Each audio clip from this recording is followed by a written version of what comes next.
Entre-temps, Pascal, on va parler de ces 6 000 employés de Poste Canada de la grande région de Montréal qui débrayent depuis hier soir.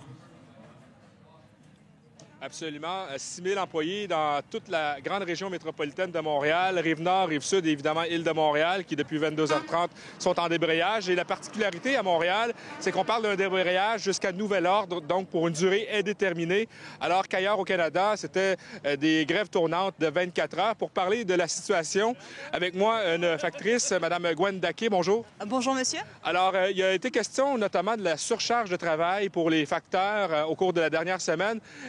Quelle est la situation que vous vivez, vous, au travail?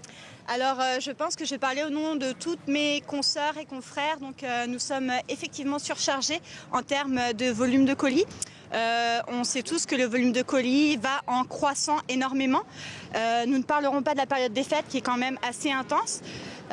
Qui dit travaille beaucoup, il n'y a plus de conciliation travail-famille. Il y a beaucoup de facteurs qui ne voient plus leur famille. Nous n'avons pas d'horaire. Nous finissons notre journée quand nous la finissons, que ça aille bien, que ça aille pas bien. Et au bout du compte, ça affecte beaucoup nos vies personnelles. Donc il y a des changements à faire à ce niveau-là et c'est urgent. Et avec le nouveau contrat de Poste Canada avec la Société québécoise du cannabis, ça ajoute au nombre de colis que vous devez livrer sur vos routes? Alors tout à fait, effectivement, on peut noter une hausse de colis.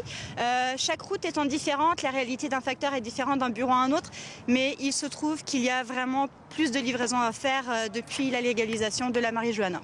Et ce matin, un peu plus tôt, on parlait de stress au travail, de pression, de livrer à temps le nombre de colis qui sont sous-évalués par rapport aux routes qu'on vous donne. Vous le vivez également?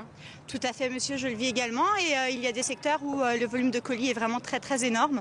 Donc, par ce biais, on ne peut pas finir nos journées à temps. Il y a des routes qui n'ont pas beaucoup de colis. Donc, ces gens-là bénéficient peut-être d'une meilleure vie. Mais si on parle de globalité, ça n'est pas du tout égal, en fait. Là, on a un débrayage jusqu'à nouvel ordre ici à Montréal. Vous êtes déterminé à rester sur les piquets de grève jusqu'à ce qu'on vous donne l'ordre de finalement de vous en aller? Tout à fait. Vous savez comme moi que les facteurs sont des gens extrêmement vaillants, endurants et qu'on ne se plaint pas pour un rien. On fera ce qu'il faut et on ira jusqu'au bout et nous serons intraitables.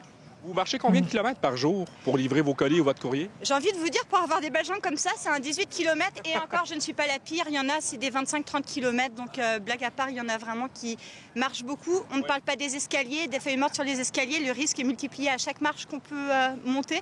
Donc, c'est énorme, c'est énorme.